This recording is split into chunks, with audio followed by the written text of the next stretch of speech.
Frères et sœurs dans le Christ, bonjour. J'espère que vous portez bien. Encore votre humble serviteur pour partager encore ce message sur la révélation exacte de Jésus-Christ notre Seigneur. Je suis très content parce que de plus en plus le Seigneur nous amène encore dans une autre dimension de la compréhension de sa parole. Alors je le bénis et je le rends grâce. Alors aujourd'hui, j'intitule encore Jésus-Christ comme étant le premier. Jésus-Christ le premier à exister. Le Jésus-Christ le premier à l'existence. Jésus-Christ qui est plus grand que toute chose. Jésus-Christ qui existe avant toute personne, avant toute chose, avant toute création. Alors, prenons notre Bible dans le livre de Jean, au chapitre 8, à partir du verset 56 au verset 58. Donc, la Bible déclare ici que Abraham, votre père, a tressailli de joie de ce qu'il verrait mon jour. Il a vu et s'est réjoui. Verset 57. Les Juifs lui dirent, tu n'as point encore 50 ans et tu as vu Abraham. Une exclamation des Juifs. Et Jésus-Christ pour répondre au verset 58. Je vous le dis en vérité, je vous le dis, avant qu'Abraham ne fût, je suis. Alors prenons aussi notre Bible dans le livre de Genèse, chapitre 1, à partir du verset 2. Seulement au verset 2. Alors la Bible déclare, la terre était informe et vide, et il y avait des ténèbres à la surface de l'abîme, et l'Esprit de Dieu se mouvait au-dessus des eaux. Prenons encore notre Bible dans le livre d'Apocalypse 22, à partir du verset 12 à 13. La Bible déclare, voici, je reviens bientôt, ma rétribution est avec moi pour rendre à chacun selon qu'est son œuvre. Je suis l'alpha et l'oméga, le premier, le dernier, le commencement et la fin. Alors, chers frères et sœurs, encore aujourd'hui pour démontrer que Jésus-Christ est le premier, que Jésus-Christ existe avant toute chose. Alors, plongeons-nous dans le livre de Jean au verset 8 à partir de ce verset 56 à 58. C'est Jésus-Christ qui parle, il s'adresse aux Juifs. Lorsqu'il dit aux Juifs que avant Abraham il fut, avant Abraham il était déjà, avant Abraham il existait déjà. Alors, pourquoi Jésus-Christ a dit cette parole? Pourquoi Jésus-Christ a parlé ainsi aux Juifs? Pourquoi il voulait transmettre cette vérité, cette révélation spirituelle aux Juifs? Bien que les Juifs n'ayant pas compris, bien que les Juifs n'ayant pas discerné le véritable message qu'il voulait faire passer. Alors nous allons le comprendre ici. Alors la Bible déclare quoi? Nous avons lu dans le livre de Genèse 1, verset 2, que l'Esprit de Dieu se mouvait au-dessus des eaux. L'Esprit de Dieu se mouvait au-dessus de Dieu, des eaux. Donc lorsque Dieu a créé le ciel et la terre, la Bible déclare que la terre était informe, la terre était vide, il y avait des ténèbres à la surface des abîmes et l'Esprit de Dieu se mouvait au-dessus des eaux. Cet Esprit de Dieu, mon frère, c'est Jésus-Christ. Oui, partout dans la Bible, si tu cherches Jésus-Christ, tu vas le trouver. L'Esprit de Dieu ici, c'est Jésus-Christ. Jésus-Christ est l'Esprit de Dieu qui s'est manifesté au milieu de nous, les hommes, qui est devenu chair. Voici pourquoi la Bible déclare dans le livre de Jean 1 que « Et la parole s'est faite chair et elle a habité parmi nous ». Pourquoi la Bible précise que la parole s'est faite chair? Parce que la parole était d'abord esprit. Amen. La parole était esprit, mon frère. Lorsque la parole était esprit, alors cette parole qui était esprit, c'était quoi? C'était l'Esprit de Dieu qui se mouvait au-dessus des eaux dans le livre de Genèse. Et plus tard, encore plus bas, Dieu dit quoi? Faisons l'homme, au verset 26, faisons l'homme à notre image et à notre ressemblance. Dieu parle à qui? Il parle au pluriel, il parle avec son esprit qui est Jésus-Christ. Amen. Mon frère, si tu cherches Jésus-Christ dans la Bible, tu vas le trouver. Il se trouve partout dans tous les livres. Il suffit d'avoir seulement une révélation et de travailler avec son esprit.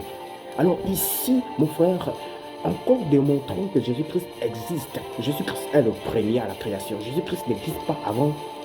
Jésus-Christ existe plutôt avant Abraham. Jésus-Christ est le premier même à pouvoir se balader sur la terre. Pourquoi je dis ça? La Bible nous le dit très bien. La Bible nous le dit très bien. Lorsque Dieu a créé le monde, il faisait que parler. Il parlait avec qui? Il parlait avec son esprit. Il parlait avec Jésus-Christ. Et encore, la Bible nous déclare quoi? Que Jésus-Christ est la parole. Dans le livre de Jean 1. Au commencement était la parole était Dieu, la parole était avec Dieu, la parole, rien de ce qui n'a été fait sans elle. En elle était la vie. Alors, à vrai dire, ici, la parole représente Jésus-Christ. Étant donné que la Bible nous dit au commencement était la parole, au commencement était Jésus-Christ.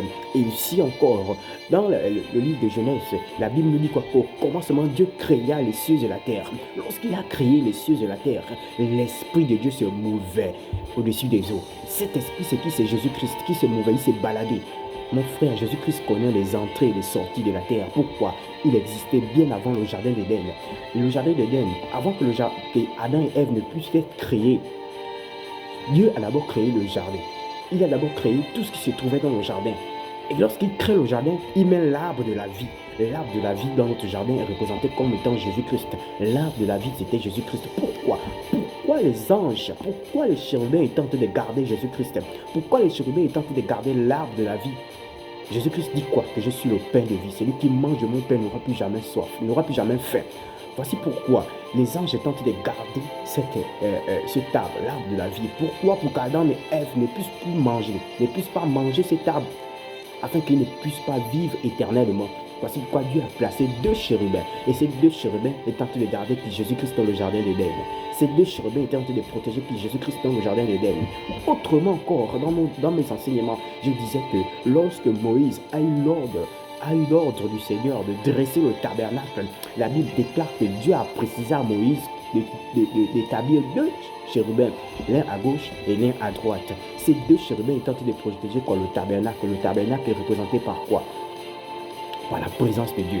Le tabernacle représentait la présence de Dieu. Et ici, notre tabernacle, c'était qui? C'était Jésus-Christ. À gauche et à droite du propitiatoire. Donc le propitiatoire ici, c'était Jésus-Christ qui se trouvait dans le propitiatoire, qui se trouvait dans le tabernacle, pardon. Donc ici encore, dans l'enseignement précédent, je dis quoi? Que lorsque Marie de Magdala était en train d'aller au sépulcre du Seigneur, elle constata deux anges. Un ange qui était à gauche, un ange qui était à droite, là où le Seigneur était couché, bien que le corps n'y était plus. Alors, pourquoi chaque fois ces anges reviennent? Pour vous montrer que, en fait, depuis le jardin d'Éden, c'était Jésus-Christ, mais qui était sur différentes formes. Alors ici encore, je viens montrer par la présence de Dieu, par la force, par la grâce du Seigneur, que Jésus-Christ existe bien avant toute chose.